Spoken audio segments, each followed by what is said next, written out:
merah di pojoknya. Nah, Oke, itu baru. baru. Oke. Assalamualaikum warahmatullahi wabarakatuh. Selamat malam Bapak dan Ibu. Izinkan saat ini giliran saya untuk menyampaikan presentasi dalam tugas kelompok kita. Baiklah, materi yang akan saya paparkan saat ini adalah tentang prinsip pembelajaran.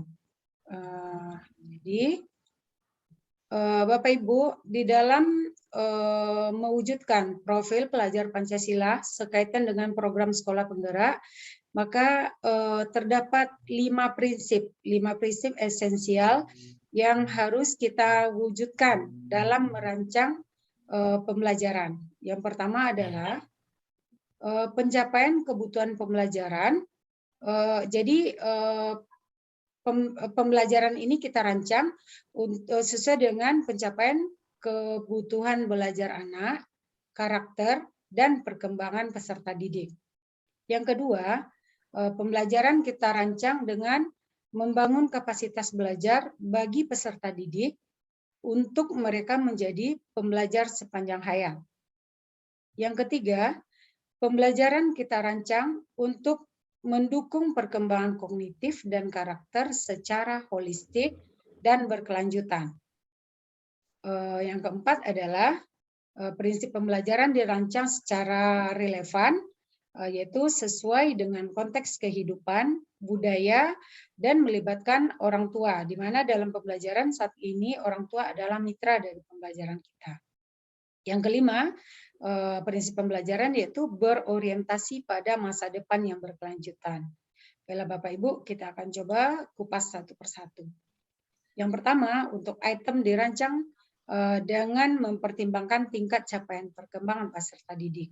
Di sini kita mencerminkan karakter-karakter perkembangan yang akan kita tuju dalam mewujudkan generasi emas nanti. Yang pertama adalah yang A, mendukung terbentuknya kesejahteraan atau well-being bagi peserta didik kita.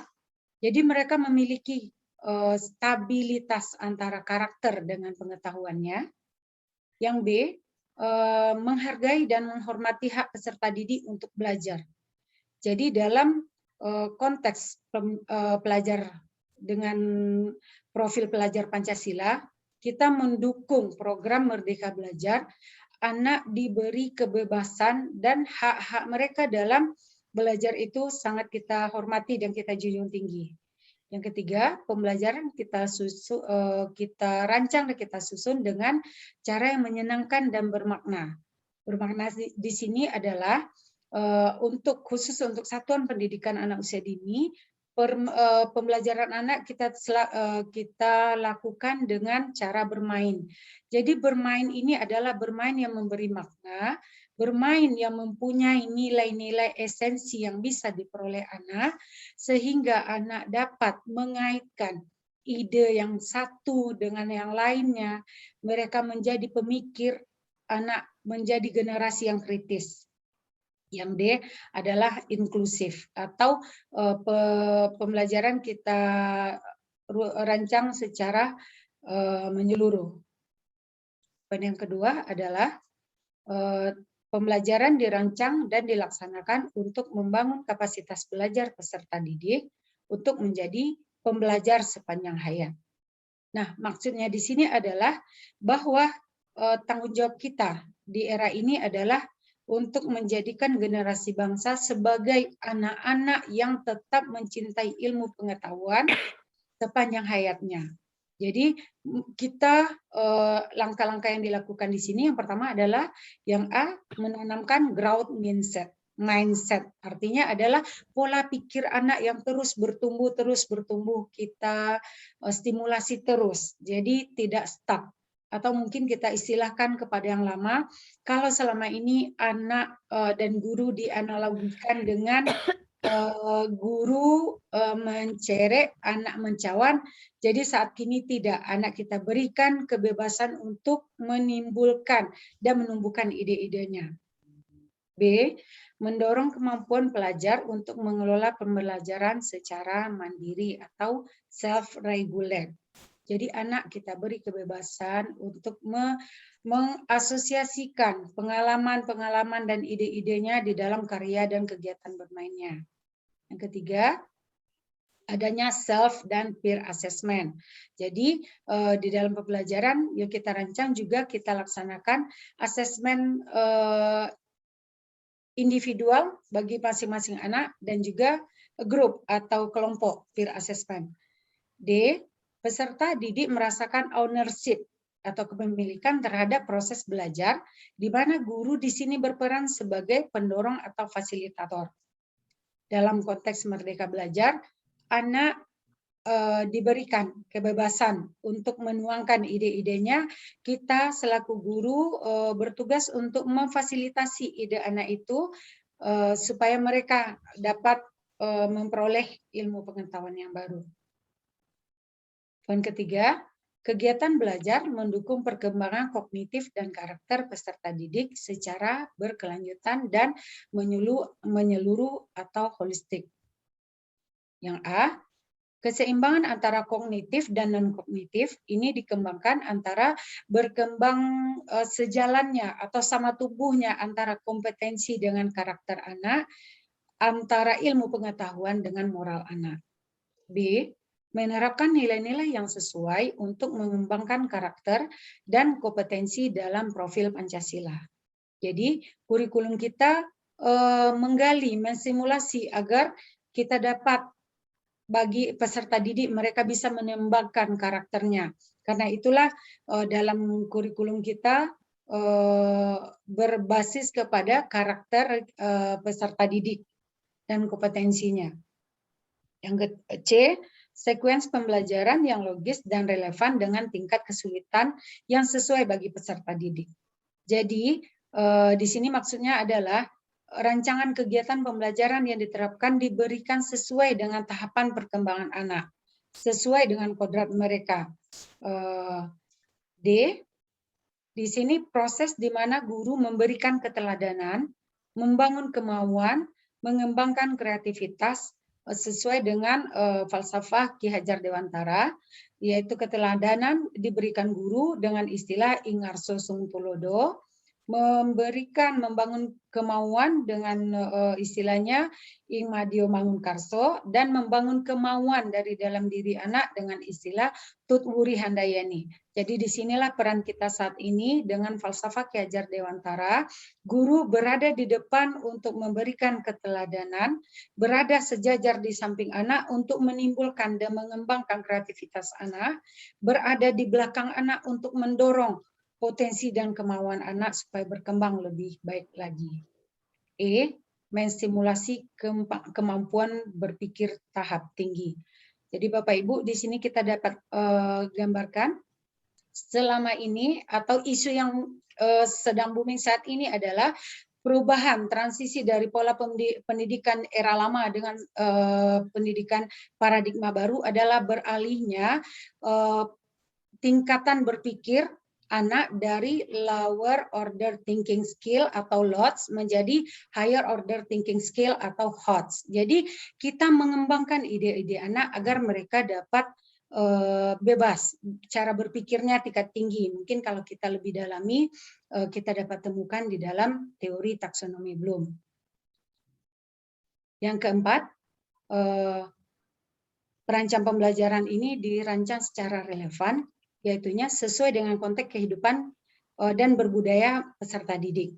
Kita melibatkan orang tua dan komunitas sebagai mitra. Seperti yang kita pelajari sebelumnya tadi, bahwa di saat ini orang tua adalah mitra dalam pendidikan. Di dalam kita jadikan mitra di dalam memberikan layanan pendidikan kepada anak. Jadi antara pendidikan di sekolah dengan di rumah disetarakan atau disejajarkan. Sama-sama memberi layanan dan memberi stimulasi pendidikan yang baik kepada anak. Di sini pendidikan diberikan kepada anak atau pembelajaran dengan berpusat kepada anak atau children center. Yang kedua, menguatkan identitas anak dan jati diri anak seperti yang terdapat di dalam 3 elemen capaian perkembangan anak kita. C, keselarasan pembelajaran yang berlangsung di sekolah, di rumah, dan lingkungan. Itu dia yang saya maksudkan pada peranan orang tua dan komunitas sebagai mitra tadi, pembelajaran di sekolah kita selaraskan. Di sekolah, di rumah, dan di lingkungan. Tidak ada lagi istilahnya anak cuma belajar di sekolah, di rumah tidak belajar, atau tidak didukung dengan kesepahaman yang sama antara sekolah, keluarga, dan lingkungan. D. Mengembangkan kemampuan anak untuk hidup bermasyarakat. Kita dapat ambil di sini sebuah pelajaran bahwa hal ini diperlukan bagi anak untuk meningkatkan kemampuan sosial emosional anak dalam bergaul dan menempatkan dirinya sebagai komponen masyarakat pada masanya nanti, sehingga anak tidak mengalami apakah itu degradasi mental atau sebagainya. Yang E, peka, di mana menghargai dan responsif terhadap setiap individu, latar belakang, ekonomi, dan budaya. Jadi perancangan pembelajaran kita ini tidak terkonteks atau kita tidak mengkotak-kotakan anak dari berbagai tahapan atau level dan latar belakang yang berbeda. Yang kelima, pembelajaran berorientasi pada masa depan yang berkelanjutan. A. Pembelajaran yang mendorong peserta didik untuk mengeksplorasi isu dan kebutuhan di masa depan. Jadi anak-anak kita latih seperti saat ini mungkin dengan perkembangan IT yang semakin luar biasa. Jadi kita dapat membekali anak agar mereka bisa menempatkan dirinya pada masa yang akan datang. B. Membangun wawasan tentang pembangunan berkelanjutan untuk membudayakan gaya hidup berkelanjutan atau sustainable lifestyle. Jadi anak memiliki kemampuan untuk gaya hidupnya yang berkelanjutan. Yang C, pemanfaatan TIK untuk pembelajaran dan asesmen. Ini yang kita dalami sekarang juga, bahwa TIK tidak dapat lagi kita pisahkan dari penyusunan perangkat pembelajaran karena sudah sangat mendukung. Sudah sangat menuntut kita untuk menerapkan pembelajaran dengan menggunakan TIK. Yang D, mendorong dan memotivasi peserta didik untuk terus terinspirasi memajukan lingkungan sekitar, masyarakat, bangsa, dan dunia. Inilah nilai-nilai esensial dari pelajar Pancasila, yaitunya yang berkebinekaan global, di mana anak ditempatkan untuk siap berada di bagian manapun di belahan bumi ini nantinya. Karena sesuai dengan cita-cita 100 tahun Indonesia Merdeka adalah mewujudkan generasi emas di 100 tahun Indonesia Merdeka. Jadi peranan kita saat ini adalah mulai dari PAUD yang kalau kita hitung nanti pada saatnya di 2045 mereka anak-anak yang kita didik di usia dini saat ini adalah anak-anak yang akan memimpin pada masanya nanti. Bila Bapak Ibu, rasanya demikian dulu paparan dari saya. Mungkin nanti ada tambahan atau arahan. Saya tutup dengan Assalamualaikum warahmatullahi wabarakatuh. Waalaikumsalam warahmatullahi wabarakatuh. Ibu Yeni. Halo. Ya Pak, halo Pak. Nah, kita berharap ini sebagai pengawas di lembaga PAUD, mudah-mudahan ini benar-benar terlaksana di lembaga kita model pembelajaran yang seperti ini hendaknya. Jadi nanti kita tularkan kepada guru-guru yang akan langsung di dalam kelas. Mudah-mudahan anak-anak kita sesuai dengan tujuan tadi, yaitu Indonesia Emas ini 2045 benar-benar tercapai oleh anak-anak kita yang di PAUD itu sekarang. Terima kasih Bu Yeni. Terima kasih banyak Bapak. Insya Allah kita akan terus berbuat. Dan satu hal yang pasti, kami tidak akan bisa berbuat tanpa adanya dukungan dan binaan dari pengawas. Insya Allah tetap semangat Pak. Ya. Mungkin ada dari Pak Wel, Bu Nila. Bu Yeni, ya. Terima kasih Bu Yeni. Ya. Barangkali kami juga berupa masukan ya. Barangkali dari paparan Bu Yeni tadi sudah cukup panjang lebar tentang perancangan perancangan prinsip perangkat pembelajaran apa tadi? Ya. Iya. Nah, Ya, perancangan apa itu tadi Bu ini? prinsip Perancangan pembelajaran. Prinsip pembelajaran. Nah, barangkali dari paparan itu rasanya sudah cukup panjang lebar dan mendalam, termasuk pada anak yang inklusif tadi kan gitu tadi kan, yang pendekatan itu kan semacam pendekatan anak yang membutuhkan perhatian khusus itu termasuk itu tadi kan yang namanya pendekatan inklusif. Inklusif itu kan berupa pendekatan. Nah, jadi sudah include semuanya di dalam itu sesuai dengan kebutuhan siswa, memperhatikan kebutuhan siswa. Nah, jadi rasanya sudah cukup komplit dari perancangan Bapak Ibu. Nah, mudah-mudahan ya mungkin kita bisa mengembangkan ke sekolah yang lain. Nah, setidaknya kita di PAUD di TK Permata Bunda di Sepanjang itu memang benar-benar seperti itu. Benar-benar sepada ya, benar-benar seperti itu dan bisa kita kembangkan kepada sekolah lain sehingga kita bisa mewujudkan jadi sekolah penggerak itu sehingga yang lain bisa mengikuti kita dan kita mengembangkan kepada orang lain. Insyaallah. Terima kasih Pak Wel. Insyaallah program kita ini didukung dan terkait dengan pembelajaran PAUD holistik integratif. Saja mungkin. Iya, terima kasih Pak Wel. Kita akan wujudkan bersama. Ini bukan hanya untuk Permata Bunda, tapi 2 sekolah penggerak yang ada di Tanah Datar, Permata Bunda dan TK Anggrek Penyalayan. Terima kasih Pak. Ya. Nah, kalau dari Nila Bu ini rasanya sudah cukup dan semuanya sudah terpapar di dalam materi. Jadi rasanya nggak ada lagi yang mau ditanyakan. Sudah terwakili tadi. Oke, terima kasih Bu Nila.